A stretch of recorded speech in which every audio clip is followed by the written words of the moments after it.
Okay, it's October 4th, Friday, 2024, and this is the second segment. We're reading Mr. John J. Jeckovich's book, Their Mother's Sons, and this is the chapter 19 where Mr. Jeckovich is dating, or as he says, courting his future wife, Delphine Stulak. And the chapter 19 is titled Courting Delphine. The first reading today, we started off that Mr. Jeckovich had a laundromat, and he would keep the place spick and span, and then whenever he would have his wife come to the laundromat and do their own personal laundry, he would sterilize 4 or 5 machines, right? Yeah. And then he would put on them before his wife Delphine came out of order, so no one else could use them. I put all the machines were numbers, so I put 14, 15, 16, 17, and then I put out of order. Yeah, so this way here they'd be nice and clean for when Delphine came. Did you have a big problem with feathers in those laundromats? Oh yeah, because they had those weak pillowcases, and they used that I had hot water in the pillowcase disintegrated. Did anyone complain that you ruined their pillow? Oh yeah. What could you tell them? It's not their fault. I gave them a free wash. but it took you an hour to clean it. Huh? It took you about an hour to clean all the feathers. Yeah. Oh, we talked about you had vending machines there. You had a cigarette machine? You had a cigarette machine there, right? A cigarette machine, candy machine. Phone booth? A phone booth. How do they buy their soaps? They had soap in the vending machine, different kinds of soap. Okay, so now one little package, yeah. Now we found out you had vending machines for soaps. What kind of laundry soap did you have? They were in little packages. What were they called? What was the brands? Let's see, Lux, Fells Naphtha. Did they have Tide? Tide. Yeah. All commercial ones. So the customer could pick out any type of laundry soap he wanted. Yeah. Was he also welcome to bring his own soap? Oh yeah. But they didn't realize the water was soap, and they brought their own soap. They thought the more soap they put in, the better cleaner. But then they soaped the machine up. And then it started foaming out of the door, right? Yeah. How come that happened? Well, the water was soap, and as it's washed, it agitates the irritation of it. It makes more clouds, more soap. When you eventually closed the laundromat because the city wanted to convention center there, did you take one of the washers and put them into your house? I had it in the house for a long time. Was that gravity fed? Yeah. No, I put it on. I put the same thing. I put it on a 2-foot cement slab. So that made it gravity fed. Yeah. You didn't need a pump. I didn't know. I didn't put a pump. And how many years did you use that washer for? In the cellar? Yeah. Oh, I say 10 years. And did you have to repair it? I had repairs coming. I went right to New York to get the repairs. They said to me, but the repairs. What kind of repair work? Belts, the tubs. The slot machine for put the coins in and that. You have to work coins in your basement? Or no, I didn't. I reversed. I eliminated. So you eliminated that? Yeah, when Delphine went out there, she didn't have to put the coins in because I tripped them all over. Okay. And do you think that washer's still in the basement now? No. That's all torn down. That was all gone. I mean the basement of your house. My house out orange. Oh yeah. It's probably still in there. I never took it out. Delphine washed out. Yeah, Delphine used that washer for 10 years. So they're probably still using it. Yeah. That's a pretty good thing. Unless they need parts. Those are commercial washers, right? Yeah. Duplex. Heavy duty. Yeah. Wow, that is so interesting. So we're starting to read his book on courting Delphine, and this is where Mr. Jeckovich meets Delphine's mother. She returned to the living room where her mother was still seated and said goodnight once again. I could hear her mother was saying something to her, but could not make it out. When we reached the car, and after stowing the picnic basket in the trunk, I sat there for a moment with Delphine. I told her that her mother was a sweet, loving person, and how lucky she was to have someone like that. That bolstered her somewhat, and she slid over next to me, took my hand and smiled. We drove out to Bailey Avenue until we reached Kensington Express, and then drove west until we came to Humboldt Parkway. Delaware Park was across from Delaware Lake. Was Delaware Lake a big lake? Big park, it was a big park, yeah. How about the lake? Was that a big lake? The lake, there was no swimming in it or nothing, no. Well, it was a warm... They could fish there, but they couldn't swim. It was a warm, sunny afternoon, and the park was full of strollers and people canoeing and picnicking. We drove around till we found a spot with a picnic table along the lake and just across from the casino. Delphine had brought along a tablecloth, and I watched her set the various items out onto the table from the basket. I had that big box made. I made that box for groceries and that, and somebody stole it. I don't know what happened to that box. Wasn't it a big brown box? The big brown box had 2 drawers out, shelves out, had all kinds of groceries in it. When's the last time you seen it? Last time we took it out in the park, and I put it back into the. I didn't put it in the garage. I must have put it in the cellar. And someone picked it up? Oh, probably in the garage because they stole it. And someone picked it up? Yeah. But that was pretty heavy, wasn't it? Oh, yeah. Must have took 2 guys to steal it. Yeah. Jeez. It's probably being used today still, because that was heavy duty. Yeah. Right? That was heavy duty. Delphine had brought along a tablecloth, and I watched her set the various items out onto the table from the basket. That's a folding table, yeah. Yeah. I thought of a time so very long ago when I also watched Anne make the same movements. Then as now I watched her beautiful figure of a woman go through the motions of doing something for me, and I felt gratified at the prospect of it. Well, now say, what was this? We'll say again. Okay, I'll read the paragraph again. Delphine had brought along a tablecloth, and I watched her set the various items out onto the table from the blanket. I thought of the time so very long ago when I also watched Anne make the very same movements. Then as now, I watched a beautiful figure of a woman go through the motions of doing something for me, and I felt gratified at the prospect of it. Okay? She moved gracefully, and as she became aware I was watching her, she became somewhat self-conscious and flustered. You look terrific, I said, watching her scamper around the table, her full skirt blowing about from the breeze coming off the lake. When the wind would catch it just right, it would uplift, revealing a good portion of her well-formed legs.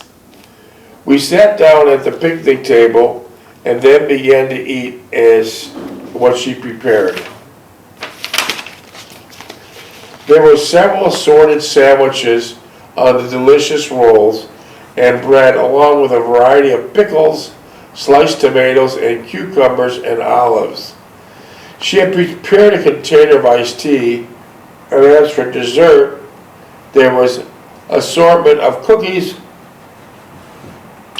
and small cakes. Well, that was a pretty big picnic, wasn't it? Yeah. Geez, just the 2 of you with all those items. Wow, that's a pretty big picnic. That's when I had that. That's when I had that food cart. It was all very delicious, I explained, reaching for another roll. Looks like, you say to Delphine, looks like a very You look like a pretty good cook." Delphine only smiled and poured me some iced tea. She seemed content with the success of the picnic, and I asked her if she prepared the entire picnic basket. She quickly became serious for a moment and reiterated that she had done it all, as was only the sandwiches and some iced tea. Yeah. We watched the couples out on the lake in their canoes and paddle boats, and I asked if she'd like to go canoeing. She agreed. After stowing some picnic food, we walked down to the casino where the canoes were docked. I helped her into the canoe, steadying her as it rocked and rolled, and we both laughed at its movement. Delphine sat facing me, and I paddled out to the middle of the lake, watching out for other canoes and paddle boats so as not to run into them. She began flickering water at me, enjoying it greatly as I paddled and tried to steer the canoe into some kind of direction. She looked inviting, sitting there with her legs crooked in front of her as she leaned back just enough to reel the impression.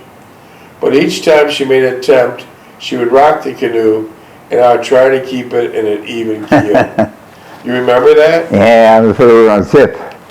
You're afraid you're going to tip? Yeah.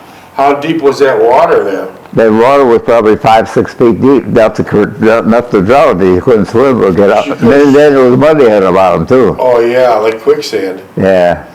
Delphine couldn't swim? No, not that well. Not that well. And plus she'd be in the middle of the lake. Yeah. How far was the shore? But when we got out, probably, I would say, a quarter of a mile.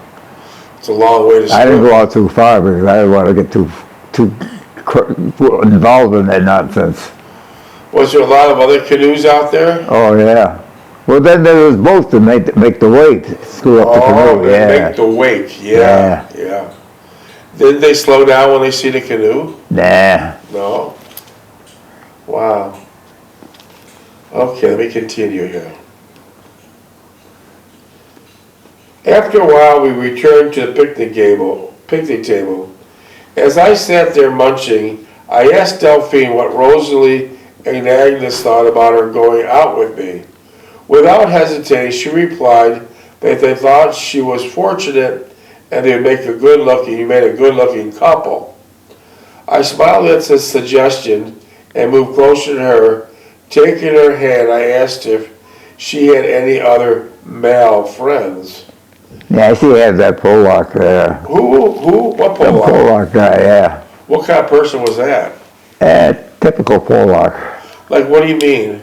Well, she knew him from next door neighbor or something. But she didn't go out with her nothing, but... Just a friend. Yeah. So why would you say typical Polak? What's that mean? Well, he had an accent. Oh, he had a Polish accent. Yeah, because they talk Polish at home. Oh, and what kind of work did he do? He was, let's see, Eddie was... he worked on cars. No, he knew cars, but he didn't work on them. Oh, he worked in a factory someplace. Oh, okay. Okay, so here we go.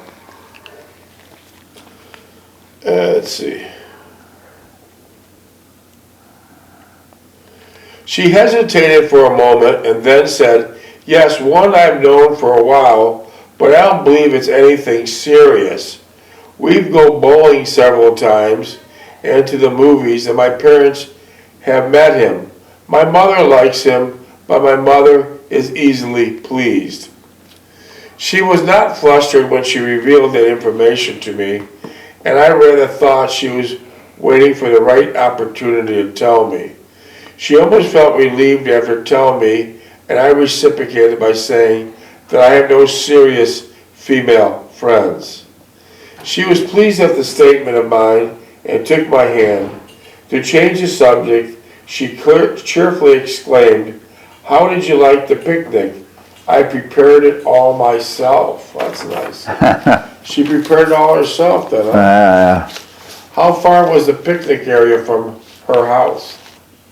Oh, we were in that picnic area was in a state park, and she lived on Coons. That was about 2 miles. So it was quite a ways. Yeah. I quickly replied it was great, I enjoyed it, especially the company that came with it. She smiled a little at the remark and began picking up, putting the items back into the basket. We walked around the lake, and Delphine began talking about her school days and how she enjoyed most of it, but was a little set back by the actions of some of the students. They were too bold and outspoken and did not show much respect for their teachers. She was glad when school was over and she went to work. At least at work there was much more respect shown for everyone, and it's not so childish and immature. She did not like speaking harshly of anyone and generally got along with everyone, even though she did not agree with them all the time. So she basically got along with everybody. Yeah. Never said any bad things. Huh? Never said any bad things about anybody. No. Yeah, that sounds like Delphine. 13 minutes. That sounds like Delphine. So let's see, I'll continue reading here. Oh, by the way, Mr. Jeckovich, in less than 2 weeks, will be celebrating his 99th birthday. Mr. Jeckovich was born on October 17th, 1925. Mr. Jeckovich was born on October 17th, 1925, and in less than 2 weeks, we'll be having his birthday. And so if you like, text Mr. Jeckovich a brief happy birthday to area code 407-366-0000. Text Mr. Jeckovich on his upcoming 99th birthday at 407-366-0000. 99 years old, knocking on the door of the 100. We say to Mr. Jeckovich, Mr. Jeckovich, you'll be celebrating your 78th anniversary of your 21st birthday. Yeah. You'll be celebrating your 78th anniversary of your 21st birthday. That makes him feel a lot younger. Makes him feel a lot younger. Right? Yeah. Okay, send him a happy birthday text. You'd love to read it. Okay. It was still early and we decided just to drive around the countryside for a while. She sat close to me and I put my hand on her knee and caressed it gently. We drove to the border of Pennsylvania. That was a long drive. Yeah. Jesus. I'm just driving, let's get to the border of Pennsylvania. Not stopping anywhere, but only talking about anything that came to mind. We both felt at ease with one another, and I felt comfortable in each other's company. I told her I would not see her again for the rest of the next week. How come you won't see her again for another week? Well, that's what shift work. Shift work. Yeah. Explain to people that don't know what shift work is. Well, you're in a continuous progress machine factory, and it operates 24 hours a day. And so what would your hours be at shift work? The afternoon, days, afternoons, and midnight. So all different hours every week. Yeah. I understand. So you told you'd see her in about a week, right? Well, there was 3 shifts, the morning, noon, and night. Okay.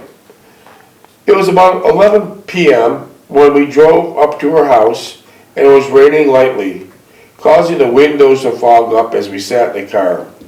I would wipe them off each time, and I wiped her side. I would kiss her gently on the cheek or put my hand on her knee. The lights went out in her living room, and Delphine remarked that her parents had completed watching the news and the sports on TV and were now retiring. I took this as a hint, but did not react to it. I was just enjoying the moment too much and to end so quickly. The windows were completely fogged up. obstructing our view from outside, as well as from anyone seeing anything in the interior of the car. I took this as an opportunity to come close, putting my arms around her and to kiss her on the cheek.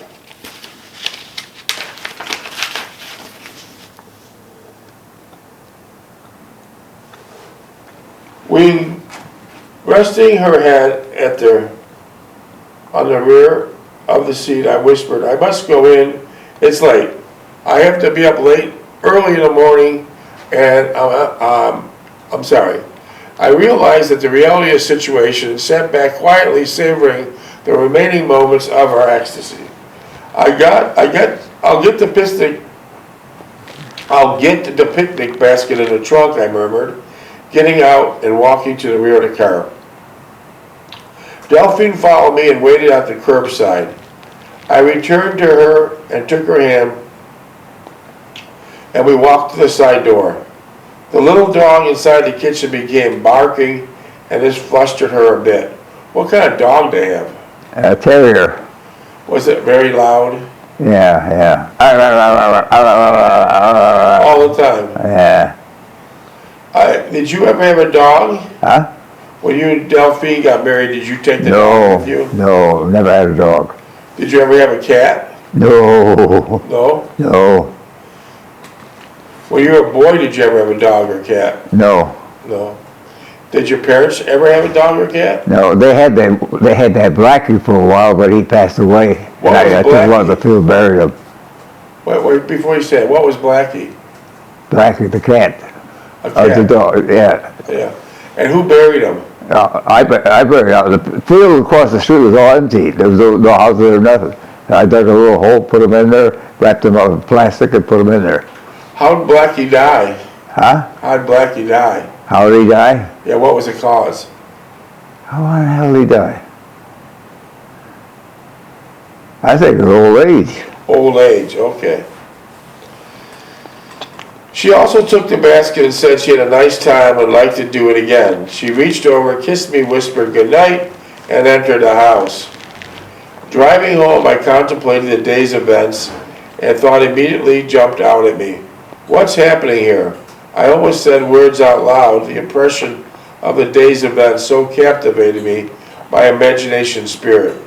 Suddenly there was no longer any barriers. I could do what I wanted to do without looking for a rational basis at every turn.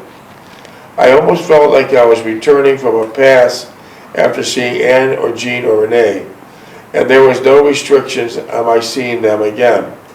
I knew that I would see Delphine most regularly from now on, and it did not pain me to realize the fact that Mother would resist it. I knew it was of no consequence and that I would triumph. The next few days were difficult from anything I had experienced prior to meeting Delphine. For one, Mother was agreeable and cheerful, or not being moody. I knew very well that she was awake, but that Sunday, when I returned from seeing Delphine, she said nothing, pretending to be asleep. So now she's not screaming anymore, your mother, and she just pretends she's sleeping. Yeah. That's good. Less problems. It was almost as she resigned herself to something which, for myself, I did not fully understand or comprehend. She did not care about me going out several days in succession. Even though Lookie did it all the time, in a way I felt uneasy as if everything would break loose. As if everything would break loose and she would explode in one thunderous burst. I was steeling myself for that event, bracing for the onslaught, but somehow it never happened. Perhaps I thought she was too preoccupied with Steve's forthcoming marriage in a few weeks, in which I was a part of the wedding party. We had met Steve's fiancée. Her name was Mildred. How was Mildred? Oh, How was Mildred? Mildred, Steve's fiance, how was Mildred? mother this, mother that. So you met her, then she married your brother Steve, right? Yeah, Minutes? So she married her brother Steve, right? yeah. So how'd your mother like Mildred? She didn't. She did. Why do you think? Well, she could never get close to her. She was always aloof. Okay. Several weeks earlier, when Steve brought her down for a weekend, she was acceptable, a college graduate naturally, and she did not want us to forget And her father was a priest or something, yeah. She did not want us to forget it for a moment Yeah. that she was a college graduate. She was much like Steve in temperament, also like him pretentious and pompous, with an air about her which I found to be very rude. Steve was to marry sometime in June on my long weekend, and we'd make a journey to Pittsburgh for the wedding that Saturday afternoon. Mother and Sally would all flutter about what they were going to wear. All that concerned me was the fact I would not be able to see Delphine for almost 2 weeks. I had called her for the week I was working midnights, and she did not say she missed me. And she did say she missed me, which made me feel good. I told her I would meet her after work, and that's Tuesday, if that was acceptable, and we quickly agreed. After I hung up the phone, I was elated and wanted to drive to Buffalo to see Delphine that moment.